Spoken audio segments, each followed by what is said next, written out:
자, 안녕하십니까. 차학봉입니다.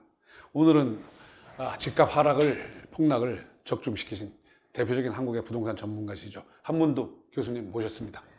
네, 안녕하세요. 사실 폭락론자는 아니고 저는 정상화론자입니다. 네.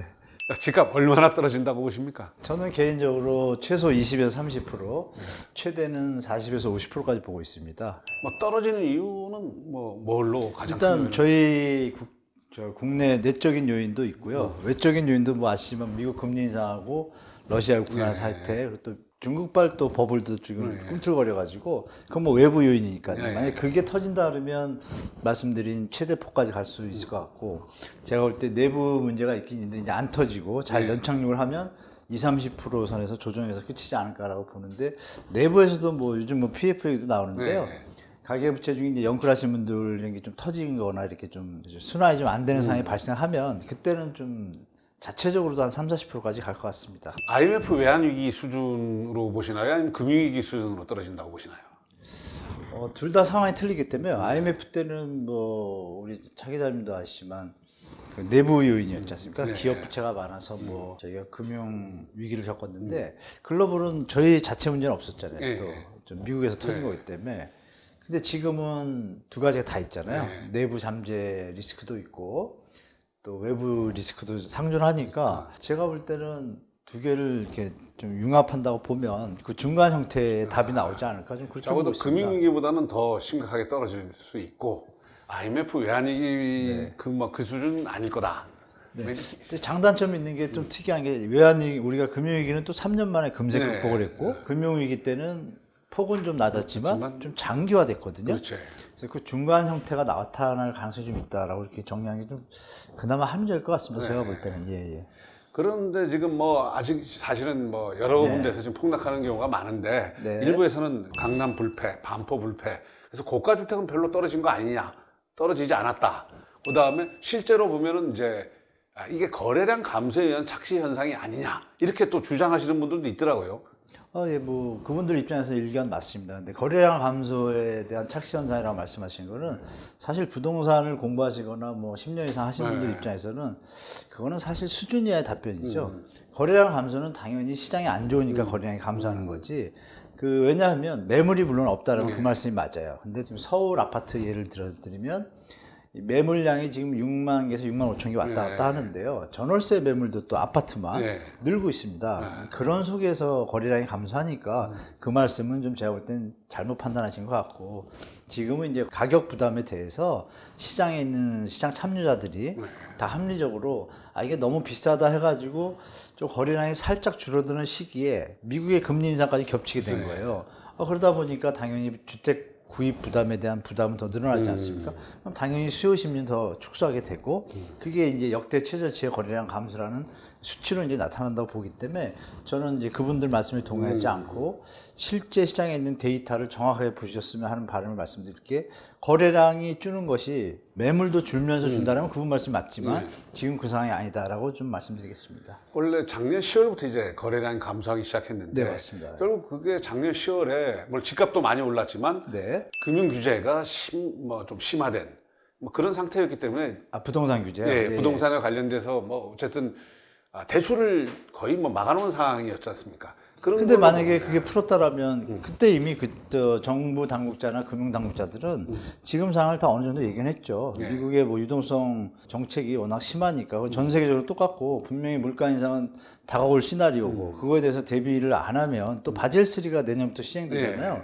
그런 걸 감안할 때 무작정 일본처럼, 미국처럼, 서브프라임처럼 무작정 대출을 확대했다가 그 버블이 터지면 정말 경착륙이 됐죠. 그거를 감안해서, 아시겠죠? 우리가 글로벌 금융위기 때도 좀 연착륙이 됐던 이유가, 노무현 때 그렇게 금융규제라고 했지만 DTI를 어느 정도 좀 압박을 줘가지고 규제를 좀 줬기 때문에 좀 과다한 대출이 좀 없었잖아요. 그게 이제 그 당시에는 좀 주택을 마련하고자 하는 분들 입장에서는 좀 불만이었겠지만, 중장기적으로 우리 대한민국의 주택시장을 볼 때는 다행이었던 거죠. 그러니까 지금도 똑같다고 생각합니다.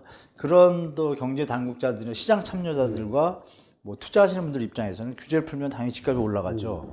그걸 주장하는 분들은 그분들밖에 없고, 무주택자 중에 일부 시장을 잘 못 판단하시는 분들은 대출이 많아 집을 사지 않냐, 받으면 뭐합니까? 지금처럼 이렇게 터지면 부담 못하고 경매로 나갈 텐데 이거를 이제 정부 당국자나 금융당국자는 다 알고 있었기 때문에 그 바젤3 이런 거 다 대비해서 어느 정도 좀 강화적으로 했었는데 그것이 결국은 지금 와서는 영끌해서 파산할 수 있는 그 볼륨을 줄인 거 아닙니까? 결론적으로. 그래서 제가 볼 때 장단점이 있기 때문에 규제 때문에 뭐 이런 문제가 있다 이런 표현은 좀 제가 잘못됐다고 보고 그 당시에 어떤 시장 참여자들 입장에서 맞는 말씀이에요. 지금도 전세 대출 확대하면 집값 바로 오르지 않습니까? 그러니까 그런 부분을 이제 총체적으로 볼 때 정부 당국자나 뭐 금융당국자 입장에서는 그거를 같이 고민하셔야죠. 전체를 봐가지고. 예. 집값이 만약 40%뭐 예견하신 대로 네. 30%도 마찬가지지만 그때 폭락하면 결국 금융권의 부실로 이게 전이될 수 있는 거 아니냐. 우리도 보면 예, 맞습니다. 2011년에 PF 사태, 네, 저축은행, 뭐 연쇄부도나 그때 중견 업체들이 뭐 건설 업체들이 한 20개 정도 뭐 부도를 냈죠. 그러니까 사실은 지금 상황으로 보면 그런 것까지 이어질 수밖에 없는 거 아니야 이런 생각도 드는데 어떻게 보시나요? 네, 저도 가능성이 많다 봅니다. 그때 뭐 부산상호저축은행도 그 결에 이제 자빠진 거고 저축은행만 한 15개가 그때 정리된 걸로 아는데요. 그러니까 지금 정부가 제가 볼 때 해야 될 일은 연착륙을 충분히 도모해야겠죠. 다만 여기서 문제가 되는 건 뭐냐면 과다하게 연착륙을 돕는다고 해가지고 지금도 이제 뭐 레고랜드 사태 때문에 유동성을 좀 공급을 했는데 예를 들어서 정상적인 시장의 가격이 100원대인데 150원이라는 수익을 바라보고 PF 사업을 했어요. 근데 그게 회귀하는 과정이면 50이라는 갭이 생기지 않습니까? 근데 그것이 경제 주체가 국민도 있고 시장 참여도 있고 건설사도 있고 시장 당국도 금융기관도 있잖아요. 그런 부분에서 다 조율해가지고 가는데 만약에 현장이 있는데 어느 현장 우량 현장이에요. 예를 들어서 이건 누가 봐도 주택가격이 20-30% 내려가도 전혀 문제가 없는 현장이다. 그러면 도와줘야겠죠. 부도나는 걸. 그러나 어느 현장은 과다하게 수익률을 잡아가지고 150% 잡았다. 그 현장을 도와주면 그 현장이 과연 나중에 20-30% 조정을 받으면 살아날까요? 그거는 제가 볼 때 몰핀이라는 마약 같은 잘못된 이제 정책이니까 제가 볼 때는 이제 지금 말씀 주신 것처럼 연착륙을 도모하기 위해서 분명히 우량 현장은 살려야 되지만 부실 현장들은 지금 정리를 안 한다면 어떻게 될까요? 나중에 이제 연착륙 장기화됐을 때 계속 빚만 갚지 수익이 안 나면 그때 터지거든요. 그때는 더 큰 위기가 오니까 제가 볼 때는 우량 현장과 부실 현장을 과감하게 정부나 금융당국 또 부동산 당국에서 정확하게 하셔야지 잘못해가지고 나중에 뭐 2-3년은 버텼어요. 버텼는데 2-3년 뒤도 시장이 만약에 살아날 경우가 있지만 안 살아나면 어떻게 됐어요? 그건 그냥 터이잖아요. 그럼 국민 세금이 들어왔는데 터지면 욕 먹잖아요. 그러니까 이런 걸 좀 조절을 잘했으면 좋겠다는 좀 말씀드리겠습니다. 지금 보면 여러 주장이 있지만 지금 미분양 가구 수가 뭐 최근에 보니까 한 4만 가구 정도 됐더라고요. 근데 금융위기 때나 IMF 때 보면 한 10만 가구 이상이었거든요. 네, 맞습니다. 그러니까 이거 사실은 또 약간 굉장히 위기로 볼 수 있느냐. 그다음에 맞습니다. 가장 큰 이유가 이제 금리가 갑자기 미국발 금리가 올랐는데 뭐 여러 썰이 있지만 올 연말까지는 금리가 오르다가 내년이 되면 또 금리가 하향 안정화되는 거 아니냐. 그렇게 되면 다시 이제 부동산 경기가 살아날 가능성도 있지 않느냐. 이렇게 주장하시는 분들도 많아요. 거기는 어떻게 생각하시는지? 저는 좀 개인적으로 그분 의견들 뭐 이런 상황 맞을 수 있겠어요. 있는데 제 짧은 소견은 어떠냐면 그럴 가능성은 좀 한 5% 10%밖에 안 된다고 보고요. 90% 이상은 후년까지 갈 것 같다고 봅니다. 왜냐하면 아시겠지만 올해 대한민국 지금 PMI 이번 8월달, 9월달 지수 좀 올라갔거든요. 물가는 좀 내려왔는데. 그러니까 이제 보통 금융당국이나 이 통화정책을 보면 물가가 이제 안정이 최선인데 물가가 잠깐 내려왔다고 해서 금리를 멈추지는 않거든요. 근데 목표가 미국에서 지금 2%라고 그랬단 말입니다. 2%가 되려면 갈 길이 먼데 과연 2%가 갑자기 잡힐 수 있는가?